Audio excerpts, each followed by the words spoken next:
আমাকে শুনিয়েছিল।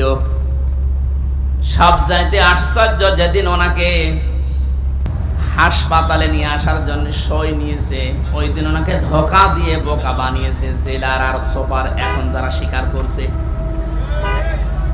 ওনাকে এটা জানিয়েছে যে আপনি মুক্ত হয়ে যাবেন।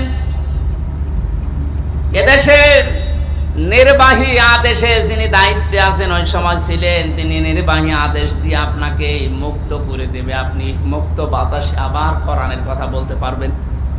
এ কথা বলার পরে সই নিয়ে ওখান থেকে বের করে প্রথমে গাজীপুরে নিয়ে যায়, ওই জায়গা থেকে নিয়ে যায় মেডিকেলে।